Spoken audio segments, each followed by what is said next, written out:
Welcome to the Color Authority. This is Judith Van Vliet podcasting out of Milan, and I'm excited for my talk today with Ramon Morato, the very first guest on my podcast who is not working directly in the field of design and color. Now, why is this? This is because he is one of the most famous pastry and chocolate chefs in the world. Yes. So he's born in Manlleu, Barcelona, into a family with no connections whatsoever to the world of confectionery. Now, after completing his studies, Ramon Morato began his training in a number of different establishments. He combined his studies with numerous of courses offered at the school of the Barcelona Provincial Confectioners Association. And during a period of stages at several of the best Spanish confectioners, he also went to important schools and technical centers such as the ZDS Solingen and then to the Richard Conseil School in Lyon, France. Now, as a result of all these years of work, his experience, and his ongoing desire for innovation, he published Ramon Morato Chocolate, which won the best cookbook in the world on the subject of chocolate in 2007 at the distinguished Gourmand World Cookbook Awards. More recently, in December 2016, he published the book 4-in-1 together with the chefs Raúl Bernal, Joseph Maria Ribé, and Miguel Guaró. On the occasion, indeed, of the celebration of the 20th anniversary of the Chocolate Academy in Barcelona.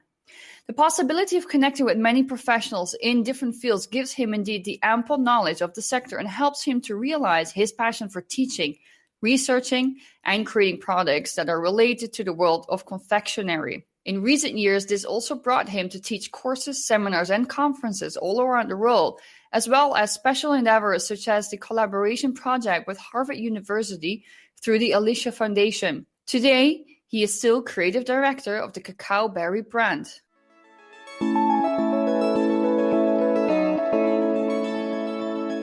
So good morning, Ramon. How are you today? And welcome to the Color Authority. I'm really well, Judith, and thanks for your invitation. So we met a couple of years ago, and although you are one of my first guests on the Color Authority that is not a color or design professional, I'm still going to ask you the same question I ask all of my guests. I think that's fair. What is color to you? Well, I don't know if what I'm going to say is stupid, but I think color is a form of communication. The same thing happens with my work. Through our creations, we are communicating something to our clients. And the truth is that I am not very aware of, but a while ago in Milan, you opened my eyes to discover that there's a whole world behind color, a world from which chefs should really learn more. Yes, well, I hope and I open indeed, not just your eyes, but the eyes of indeed all of those chefs. So we met in 2017, indeed, during the opening of the Chocolate Academy in Milan. It's an experience I will never forget. Standing in front of 50 or more international pastry chefs in, of course, a professional kitchen, which normally I'm standing on a stage, in front of, design audiences in conferences. But it was really an amazing environment.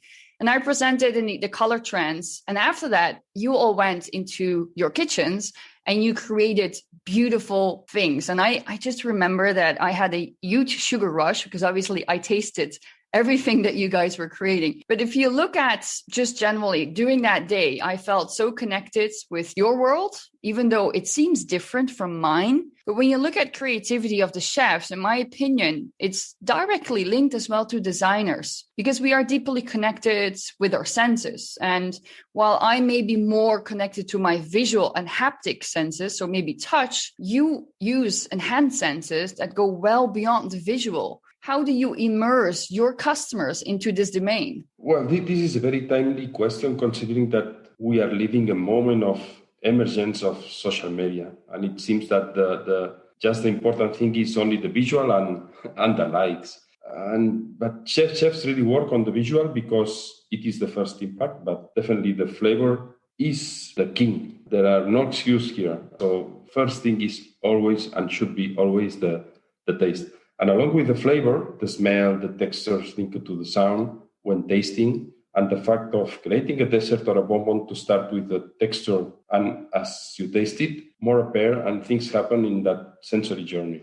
We are really lucky to be able to make people happy through our creations. And look at this, there are many professions that do not have this possibility that we have ourselves. That's true. I think also, when you look at indeed pastry chefs, chocolate chefs, and indeed designers, we have this possibility, and we both are lucky to also live our dream job. Yes, it's true. It's true. To have the possibility to make the people happy through the creations, through the fact that at the end pastry is a sensorial experience, is something that it changed my life in the beginning, because this is why I'm pastry chef. So I'm quite sure that most of my listeners are indeed design professionals, but I'm sure that when people know that we're going to be talking about pastry and chocolate in general, there's going to be more people that are indeed tuning into this conversation. But for those who are not familiar with, what a pastry chef does, what does a day for you look like working in Barcelona, in Catalonia? Look at, first of all, let me say that I always say that I am from Barcelona, but I really live in the Barcelona region, but I live in the north, 1 hour in the north of Barcelona. I live in an area where there are more pigs than people.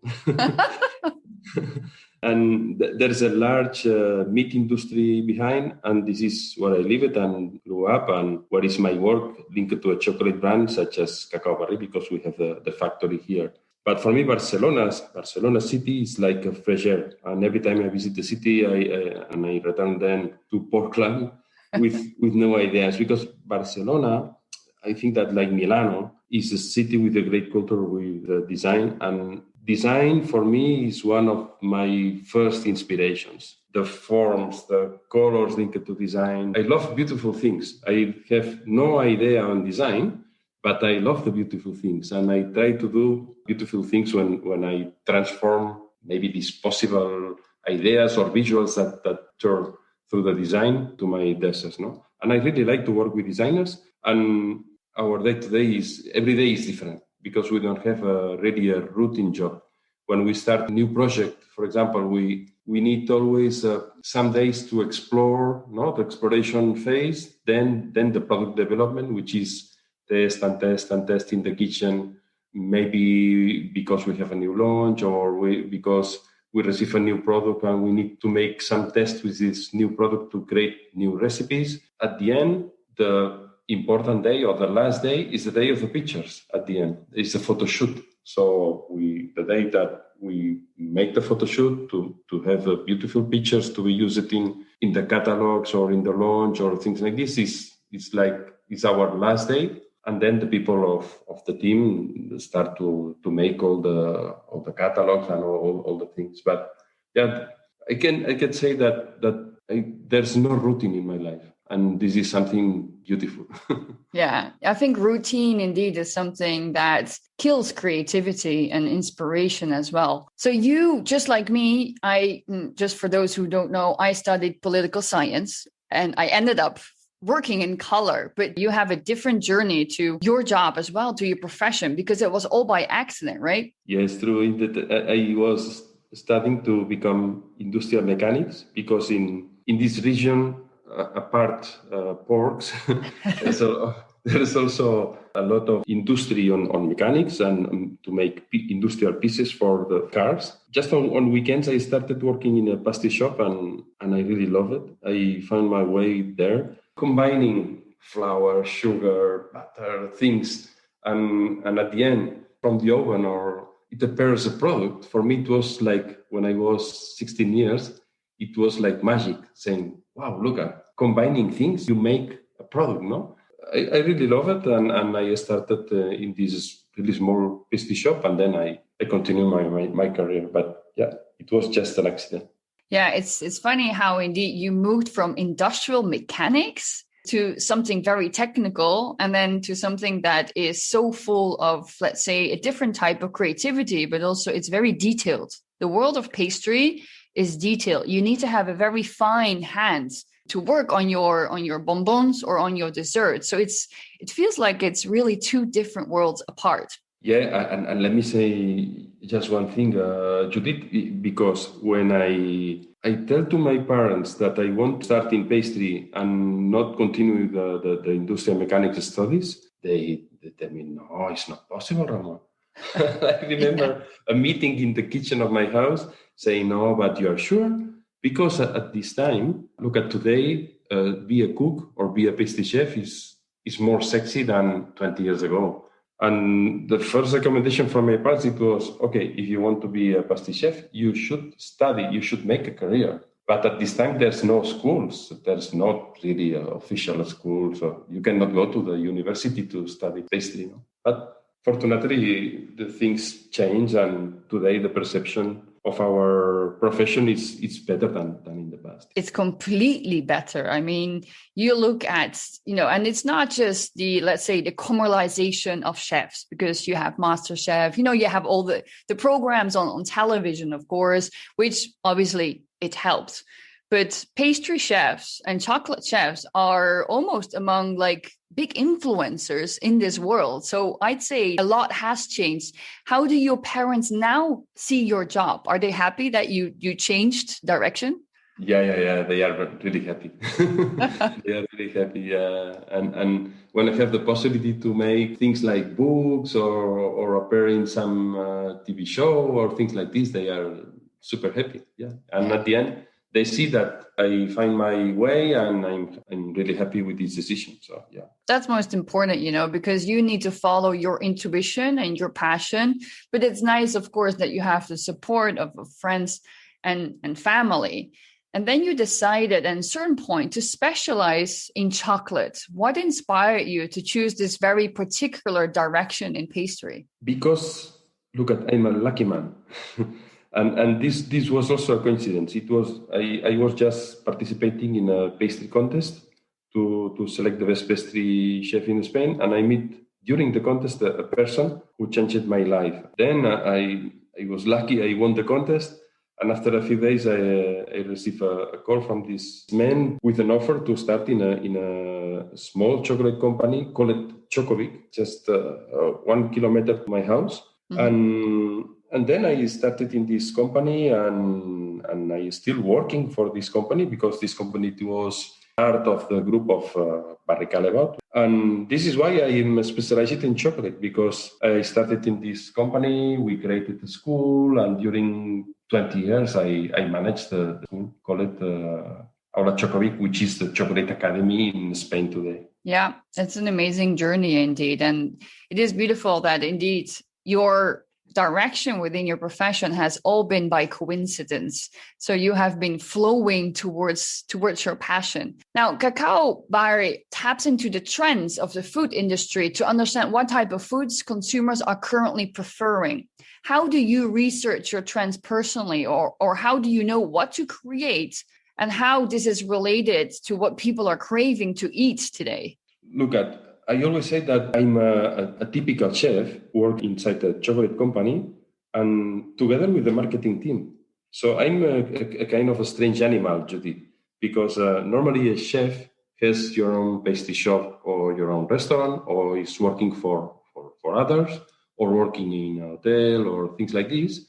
But myself, I work for a company, and working inside the company selling products, I work together inside the marketing team. This means that I'm always in between the two worlds, the world of the chefs, working in the kitchen, making tests, developing products, let's say creativity, and I work together with the marketeers. And I really learn a lot from the marketeers in the way that they work with trends. They start to analyze the market, they start to analyze the customer. So this part is super interesting for me, and the possibility of having this information about new trends and doing things that you may not do the same without this kind of a dialogue with these people, no? And at the end, what I do is myself, I receive this information, I process this information, and I try to convert this information in products. Yeah. So what trends do you see arising in the food market? So what trends is Cacao Barry tapping into, and how do you implement these movements in society and into your work, into your creations? Look at one of our latest projects has been a collaboration with a Parisian anthropologist called Fanny Paris. And after a few meetings, a few talks to explore the world of pastry related to the COVID situation, but with a further look, she proposed us 4 pillars to work on. She proposed to work on the slow pastry, the first one, which is not something really new, because look at in Italy, there's a big organization called the Slow Food, and the fact to propose a pastry linked to the territory. We propose in this study, in this project, to, let's say, open the eyes to the chefs, saying, if you're based in Barcelona, or you're based in Madrid, or in the Basque Country, or in Amsterdam, you should make a pastry which is linked to the territory, to have a kind of a representation of your land in your vitrine. No? And this was the one of the projects, the slow pastry. Yeah, so it's really about local, so localized products, localized ingredients. Voila, the ultra localization, the use of the flour coming from 2 kilometers from your house, the use of the fresh fruits, the use of the minimization of products coming with the plane, and all these kind of things linked to also the sustainability, but also a local economy. So yeah, this was one of the pillars. The second one, the ultra personalization. So, and this for me it was like, wow, this is new. It's not new, but for me as a pastry chef, it was like look at this an opportunity, because today we see that people, but mainly the millennials, for example, they love the personalization. They personalize the phone, and you can personalize this stuff. And why not personalize pastry? Okay, the personalization of pastry is something that already exists, because if you're married or if you have an anniversary, you can make a dialogue with your preferred pastry chef and they will make something special for you. But the democratization of this personalization in pastry linked to maybe the use of the PPs or the technology in the future, this is something that can be a good attraction for the new customers and the new generations, because they really like to feel special, no? Yep. Then the first one, it was the universal pastry. Universal pastry means a pastry for everyone. So more and more we see that when we are in a table with 8 people, some people have some allergies, some other ones decide to be vegan, for example, or another decisions may be linked to not only a philosophic way of thinking, maybe more to a religion. And then when in a table like this, you ask for a dessert, here it starts a kind of a war and a kind of a deception, because it's really difficult to manage this in a restaurant or in a pastry shop, to have the same, let's say the same or close dessert with more or less the same look and feel and the same taste and in the same level. Because look at, I have a friend of mine which is celiac, and every time we go to a pastry shop, okay, the pastry shop or in a restaurant, there's always a solution, but it's always like, it's different, no? And it's not so sexy normally. It's not so sexy. And you have the sensation that, look at my friend is like, wow, it's different. So, and in this pillar, we create a collection of products, everyone different from the precedent one, but with the same look and feel, with the same combination of flavors, but everyone linked to lactose-free, the gluten-free. So this was one of the most interesting ones, the universal pastry. And the last one is it was about the nutritious pastry. This is also something new, because people more and more is looking for healthy food. In pastry, look at this is a challenge. But the past years, many people start to make pastry with less sugar, less fat, which is super interesting, which is already something important. But in this pillar, we propose to do this, so reduce the sugar and fat, but increase the nutritious fat. So if you decrease the sugar and fat, at the end, the product start to be empty, no? And what we make it inspired by the Harvard plate, let's say like a pyramid, a nutritional pyramid. We created desserts with less sugar, less fat, but high in proteins, high in fiber, changing the fats for more healthy fats, and always together with a nutritionist. And trust me, Judith, this is fantastic. So the possibility to work with different people, with the different professionals from different disciplines, for me is like, wow. this is like a drug. Yeah, it's like a dream come true. Yeah. It's crazy. So when we talk about healthy food, I see that trend as very important as well, especially during COVID. And I think in the beginning of COVID, a lot of people were indulging, a lot of people were baking, a lot of people were just, passing time. People were bored and they needed just to feel good. And I think sugar still is another way to also feel good, right? It pops your energy, although it's a short time, but it's important. But it's interesting how now, you also see the counter movement that is going more into the health direction, just like you just explained with your project together with Fendi Paris. But how important, when we talk about all of these trends, how important is color in your world and even on a daily basis when you're working on your chocolate or your desserts? I love aesthetics. I like beautiful things. And I try to make beautiful things through my way of expressing myself, which is paste. And color is essential. It is the first impact. But you have made me reflect. And before starting the podcast, I have looked at my Instagram gallery, and I have realized that I am very boring guy, Judy. The colors of my creations, when you see all together, all the pictures together, are really similar. I suppose it is due to the fact that my star product is chocolate, and chocolate is brown. So there are many browns in my creations, and then some, look at, if you are lucky, you will find some yellow, some red, some green through the use of the pistachio, the matcha tea. But I'm not a big fan of the use of dyes or the use of, let's say, synthetic colors and so on. But maybe I should open my color palette through the use of natural products to have more diversity. But you made me think on this. That's a good thing, because, that's my job, to bring more color in this world. Have you seen the color influences change over the past years in the chocolate market? A few years ago, there was an explosion in the use of color. You should see the typical collection of macarons with different and very bright colors, and that extended to all kind of elaborations, chocolates, pastry, etc. Now, let's say that there is a clear setback, and what 5 years ago was seen as something very normal today, to abuse dyes is seen as something almost, let's say, criminal. Look at, I just finished my new book, and it's a kind of a recopilation. And one of my first projects 5 years ago, it was a collection of bonbons that we present during a gala in the World 50 Best Restaurants Awards. And this was a collection of 5 chocolates with 5 different colors. Today, I see this collection, I feel like, wow, it's not the time to do this.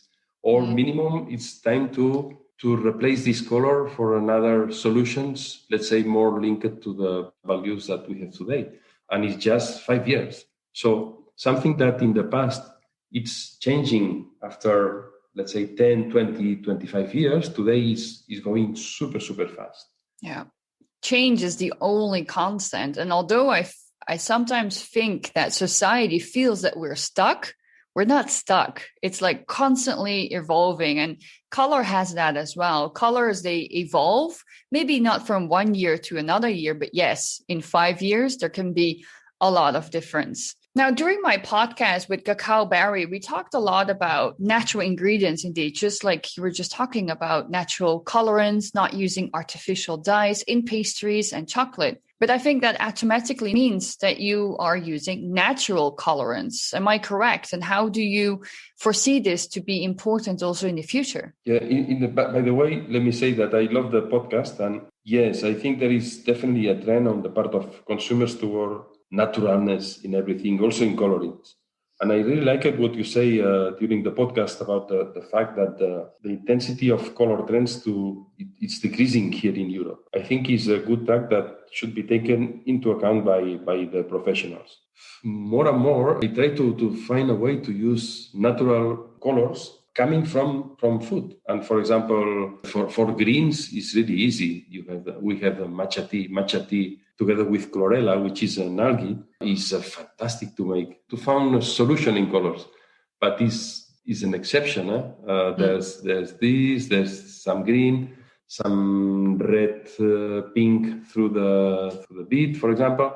At the end, I think that the solution, and it's already coming, will come from the companies. So basically, consumers is asking on this new way of thinking. The people is really have more compromise on the sustainability, on the natural products, and so on.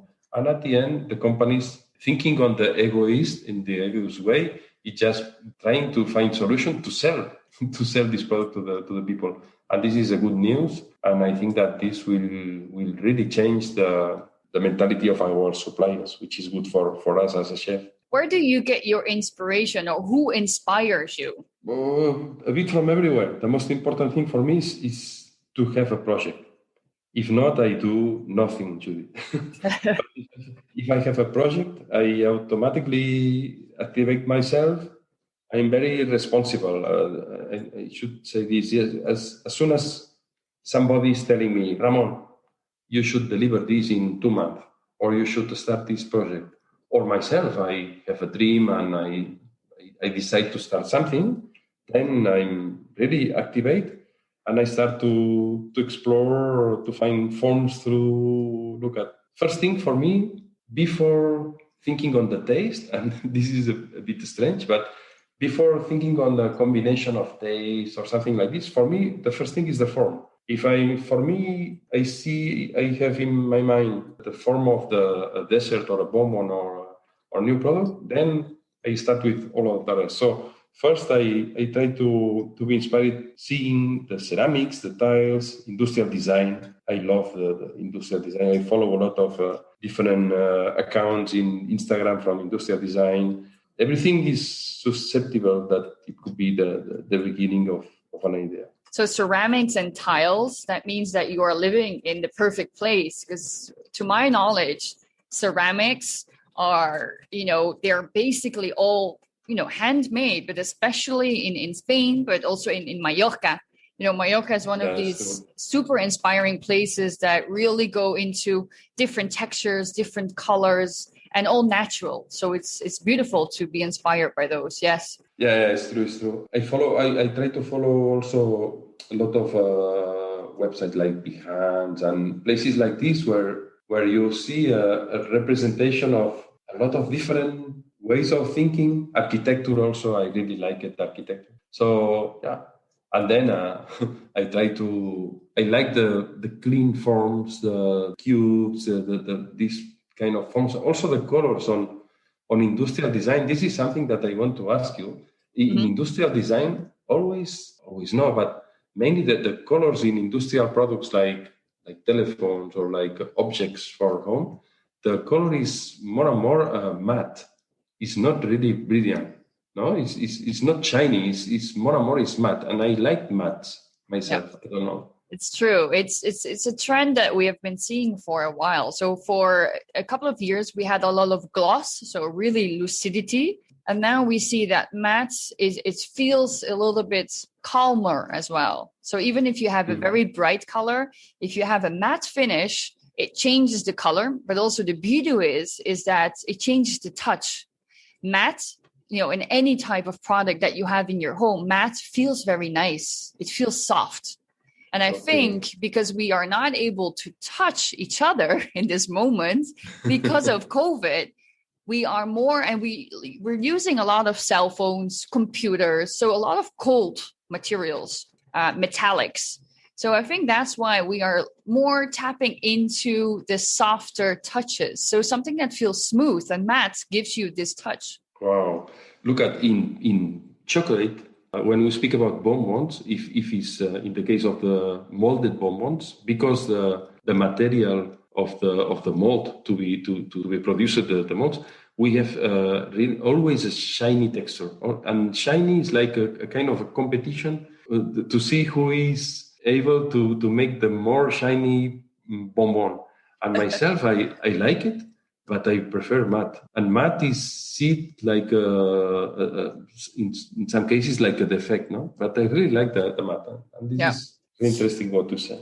It's interesting that, so we are both looking into the same inspiration, because obviously I also read Behance. I obviously also look at probably the same Instagram accounts that you are, but then the application is still different. You work obviously in chocolate and I work in color.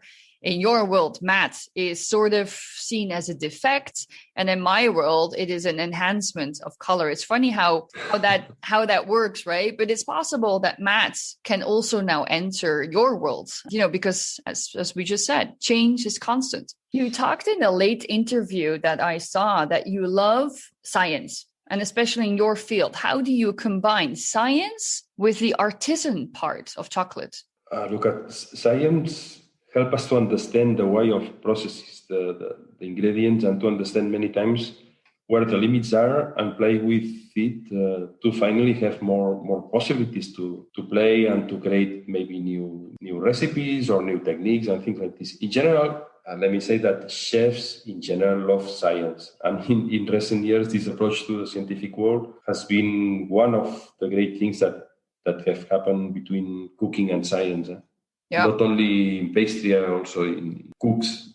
People like Ferran Adrià really open our eyes to have this link with the science. But in chocolate, for example, is something that is key to understand the science of the cocoa butter, for example, is really important to have the good results. And there's many people years ago already trying to explain this to the chefs. But yeah. Well, you are also a lucky guy because you were born and raised in Spain, in Catalonia, which is also, if I'm correct, it's where Molecular Kitchen was born, right? The Molecular Kitchen is typically Spanish, if I understood right, or at least the best restaurants of molecular cooking are based in Spain, like in San Sebastian, for example. Yeah. In the past years, and I was lucky because I see all these kind of emergent new kitchen in the past years through the Ferran Adrià, and then with the people from Estrella Can Roca, in the Basque County, in the San Sebastian. There's many.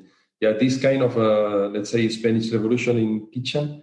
I really see it because at this time, we organize in the academy, in the Chocolate Academy, every year the official seminar of Ferran Adrià. So every year Ferran Adrià closes the restaurant at the end of September, October, and the day after, Ferran comes to our school to explain the full menu of the season to the audience. And this was for like 5, 6, 7 years, and we really see all this moment. And at the end, Ferran, I think that apart than the books and the beautiful recipes, the new techniques, for me, the most important thing is that Ferran think the way of thinking, more than the recipes and all these, let's say, things.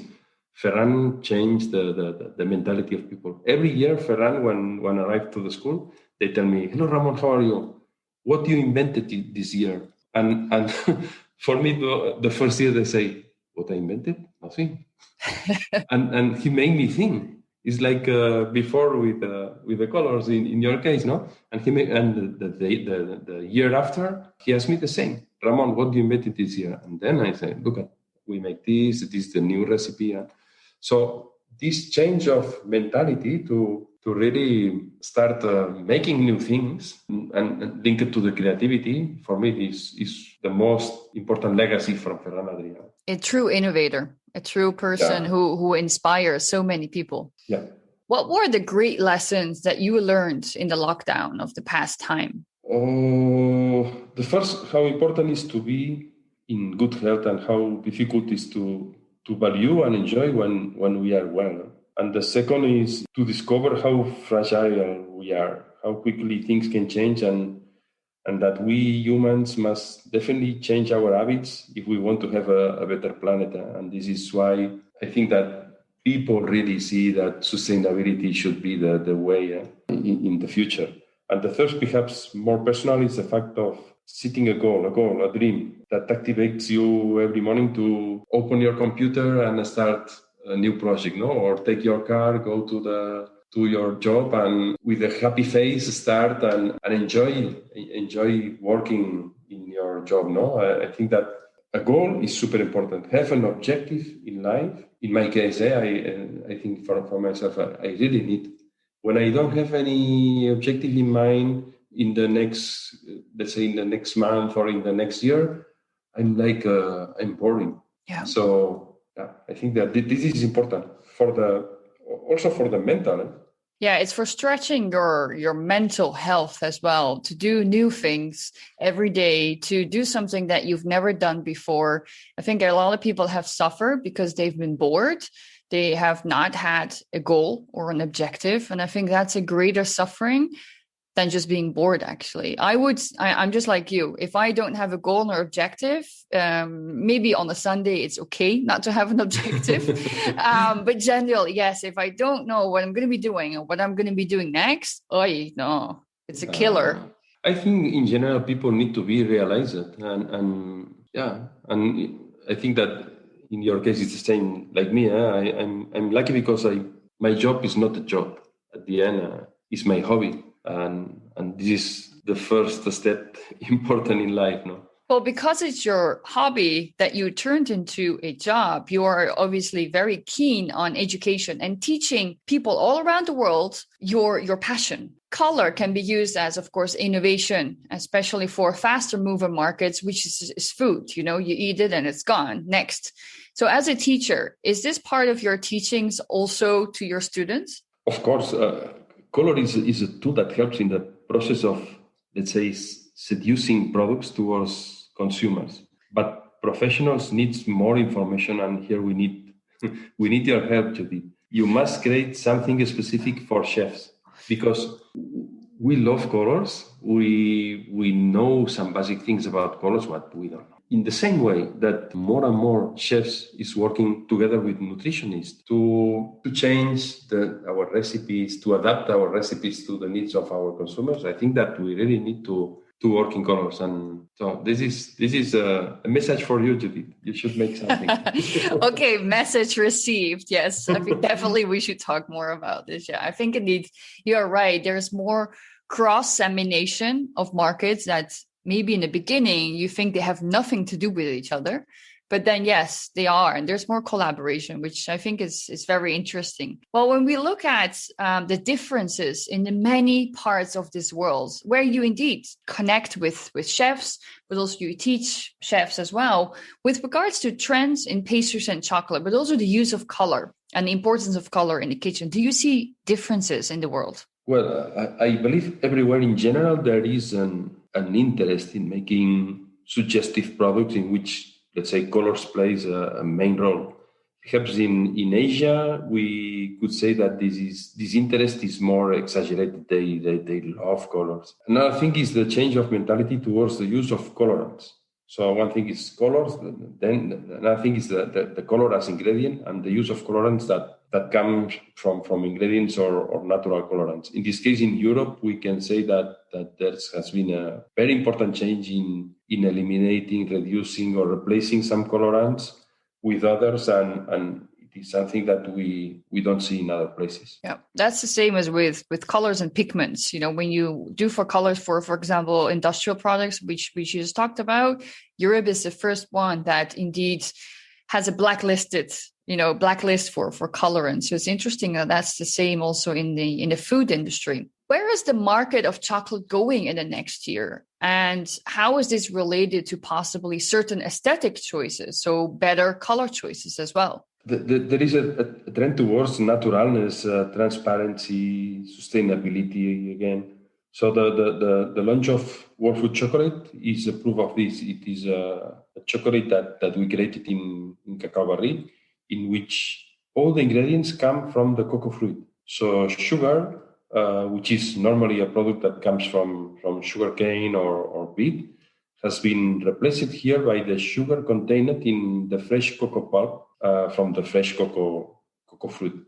And the result is an innovative product with a fruity, zesty flavor that has had great success with the more than 30 chefs who have collaborated in the development of the product, and also with a clear commitment to sustainability, since we give more value to the cocoa fruit through our collaboration with the farmers. It's a great way forward, and it looks like the future of chocolate, and also those who are producing indeed the cacao, looks a lot brighter. What are the most important social skills within your profession? What is your advice to young professionals that are listening and that are inspired by you, Ramon? Well, I don't know if I'm the best one to give advice, but there are 3 words that honestly have worked very well for me. So the first one is be humble, be curious, and be constant. Be constant, I think that this is key. And it is very simple, but each of these words, just a word, but implies a series of things that make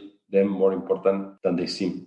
Spoken like almost a true Buddhist, yes. It's interesting that those words indeed are, they're some very simple words, but they have a very large, wide meaning. So talking about humbleness, you have gained a lot of fame over the past years. You were elected Spain's best master of pastry chef in 1997.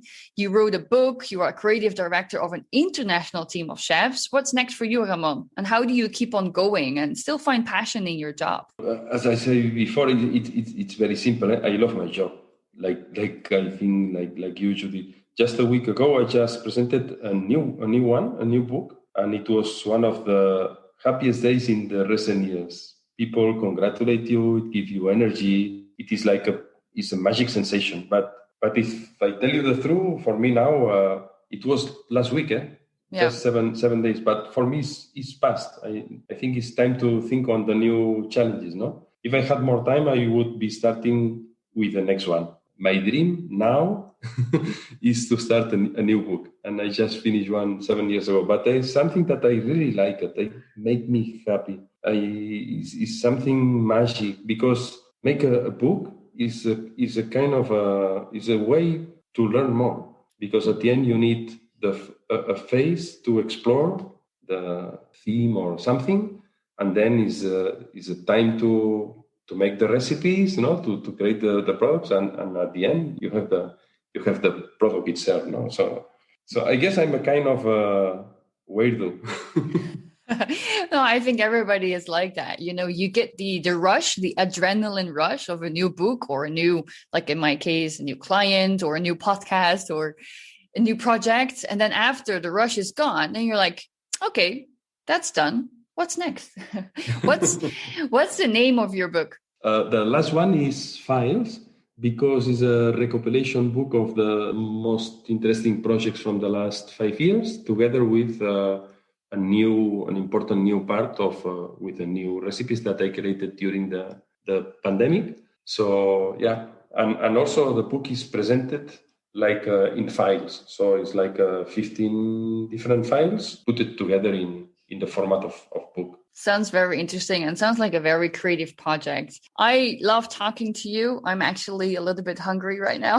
Just when we're talking about food and chocolate and pastries indeed. But Ramon, this has been a great talk. You have certainly inspired me, and I'm sure you have inspired many of the people that are going to be listening.